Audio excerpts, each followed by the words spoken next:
চারের দশক বাংলা ছোট গল্পে কালবৈশাখী। সম্পাদনা ডক্টর রবীন্দ্রনাথ বন্দ্যোপাধ্যায় ও ডক্টর বসুমিতা তরফদার।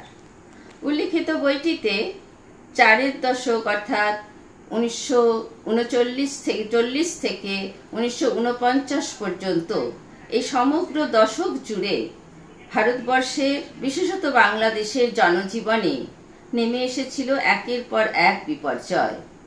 দ্বিতীয় বিশ্বযুদ্ধ, 42-এর আগস্ট আন্দোলন, 1943-এর মন্বন্তর, 1946-এর সাম্প্রদায়িক দাঙ্গা, 1947-এ পাঞ্জাব এবং বাংলাকে দ্বিখণ্ডিত করে ভারতবর্ষ ও পাকিস্তান দুটি রাষ্ট্র গঠনের মধ্যে দিয়ে স্বাধীনতা লাভ।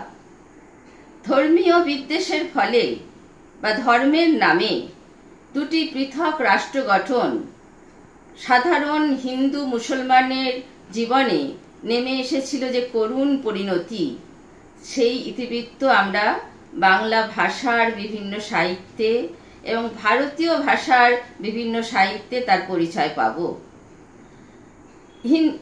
ধর্মের নামে এই যে দেশ বিভাগ, তার ফলে সাধারণ হিন্দু মুসলমান নির্বিশেষে সকল নারীর জীবনে যেমন বিনষ্ট হয়েছিল, জন্ম হয়েছিল বহু অবৈধ সন্তানের, সেই বিষয়ে বিভিন্ন গল্পের বিস্তৃত ব্যাখ্যা পাবো আমরা এই বইটিতে। সেই সঙ্গে আছে ছিন্নমূল মানুষের হাহাকার, উদ্বাস্তু জীবনের গ্লানি এবং স্রোতে ভাসমান খড়কুটোকে আঁকড়ে ধরে বাঁচার লড়াই। আমরা এই বইটি পড়লে বুঝতে পারবো এই যে একের পর এক ঘটে যাওয়া বিভিন্ন ঘটনা, যার ফলে জনজীবন একেবারে বিত্রস্ত হয়ে পড়েছিল, তার মূলে নিজেদের স্বার্থ সিদ্ধির যে রাজনৈতিক চক্রান্ত ছিল, তাকে বিশদে জানতে গেলে আমাদের এই বইটা পড়তে হবে। আপনারা সবাই পড়ুন এবং পড়ান।